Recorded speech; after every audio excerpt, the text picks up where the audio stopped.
Welcome everybody. So today I'm going to be bringing you guys a brand new movie review, and this could be for Alien vs. Predator Requiem. So Alien vs. Predator Requiem is the sequel to Alien vs. Predator, which we just reviewed on my channel. This movie is god-awful. This movie is probably my least favorite of the Alien vs. Predator franchise, and I'm a huge fan. I have the Alien vs. Predator Amoebas comic book collection, which pretty much is the entire collection of the Alien vs. Predator, the first volume of that comic book collection in my house, and I've read through them. They're pretty awesome, and I don't know why that Hollywood can't just follow up with an Alien vs. Predator movie that kind of has space marines hunting the alien and the predator, because I think that would work really well for sort of a cinematic, franchise that could span the rest of, the Alien and Predator films. But alas, we still got this movie. Now, this movie features a group of people that are attacked by the alien or the xenomorph and the predator, the Yacha, when a predator ship crash lands in a Colorado town. The alien has a facehugger that kind of escapes out of the predator ship and manages to latch itself onto a young child, and then gives birth to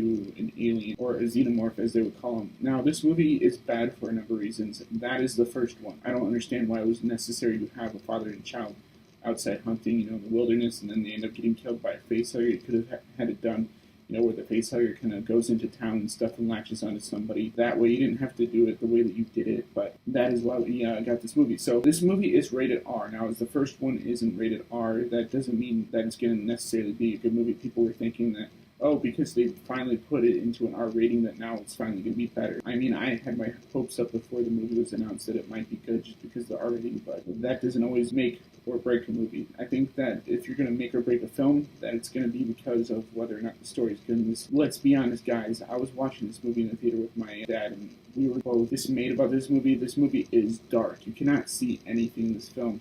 It's poorly shot. It's one of those movies that's trying to be cool because it kind of hides things that you want to see. You want to see the predator suit. You want to see the alien suit.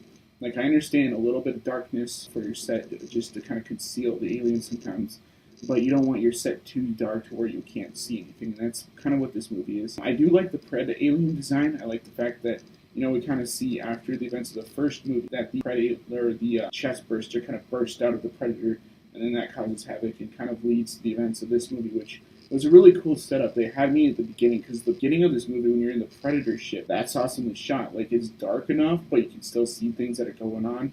Occasionally, it's kind of got that weird darkness where you kind of have to turn up your TV a little bit just to kind of see what's going on in the shot. But, once it hits the earth, and when you're in sewers and stuff, that's when the darkness kind of conceals everything. It's you want to see the suits, you want to see the craftsmanship that went into designing these things. Alien and Aliens did it right, where they kind of had a little bit of darkness, but they also had those moments where you could kind of see things because there's a source of light within the shot that they kind of use as a way to illuminate the set without having to conceal it that much. But I know there was talk that in the original Alien, or the Aliens, that James Cameron was directing, that he kind of wanted a shot where it was in pitch black. And I feel like for one shot, if you're doing completely dark, that's fine. But for the entire movie to see it dark like that, it's that's just bullcrap. And then there's this really gross, disgusting scene where the predator goes to the hospital, and you see this mother who's given birth to children and stuff in the hospital bed, and the predator alien kind of just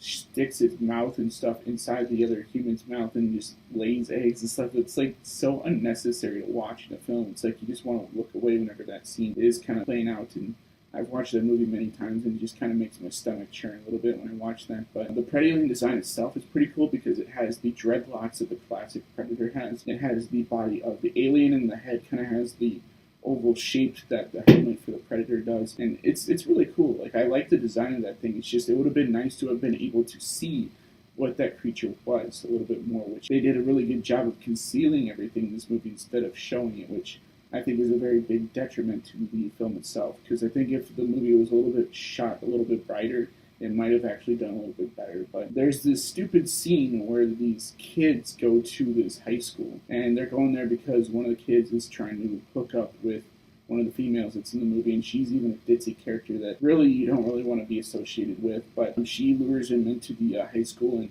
they go swimming, and all of a sudden you see the xenomorph kind of go in and start killing off some of the characters when they realize that this kid, this pizza boy kid, is hooking up with this other guy's girlfriend.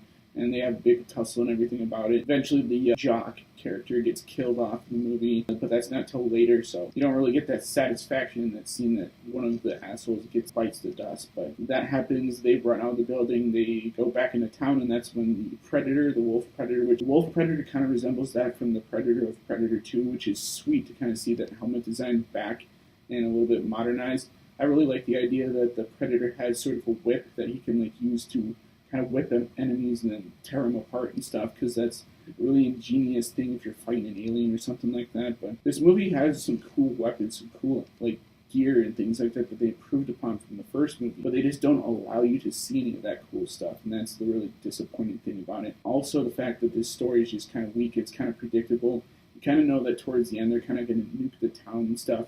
And they borrow one of the classic lines from Alien that you will pick up on in several of the scenes. They bring this giant armored tank type thing where there's a troop transport, and they're kind of going through the city because all the other cars are kind of shut down on this road, and they're stopping people from leaving the city so that they can kind of quarantine the aliens into a tiny little section of town.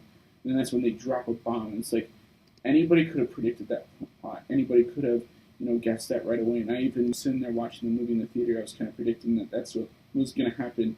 And so you see the main female character become the new Ellen Ripley. And she's fine. She's a really good actress in this. I don't know if she's gotten any work since this movie, but I really bought her struggle from going home, from being, in the military, to coming home and kind of dealing with struggles of dealing with a family member who you haven't seen in a while, and then they kind of resent you for being gone for that time. It deals with kind of those struggles that normal people face. You kind of understand that she's grown as these events taking place, and that's the thing that doesn't happen much in Hollywood anymore, is you don't see these characters, even if they are female, kind of grow from being this vulnerable character to kind of growing to be this strong badass that you kind of root for. And that's what this character did. Now, the other character is Dallas, and he's kind of the boring macho character, which I don't mind macho characters if they're interesting. I don't like how boring his character is. He says some really cliched lines from the Predator films. Get to the chopper at one point in the movie towards the end, and it's like, really, man, you didn't need to steal that line from Arnold. You're never going to be as cool as Arnold Schwarzenegger or even Dutch from the Predator movies. You're never going to be as cool as Jesse Ventura, and it's just hard to beat that. So I don't know why they even try doing those classic lines, because it's never going to come off as anything other than trying to steal it from the actors that made it what it was. And I was a little bit disappointed about that, but overall this movie is interesting. If you're a Alien vs. Predator fan, I'd give it maybe a one-time watch, but this movie is clearly not the best movie ever made. I would probably give it a C. I like the craftsmanship of the Alien and Predator suits. I like how they put a lot of effort in that. I like the fact that Amalgamated Dynamics, I think is the name of it. Sorry, it's kind of hard to say the name. They really did a good job with the suits and everything, but this movie is just bad. If you're going to see this, watch it as sort of knowing that this is a bad movie that you kind of have a little bit of fun time with, maybe eat some popcorn and stuff and watch it with a friend or something like that, just to make fun of it for all the stupidity that happens within the film. Yeah, that's my opinion of Alien vs. Predator Requiem. I know I've kind of ranted a lot. I'm going to have to chop this down so that I can get to this to a point where it's not 10, 15 minutes long, but hope you guys enjoyed this review of Alien vs. Predator Requiem. And as always, guys, I'll see you in the next video. Peace out.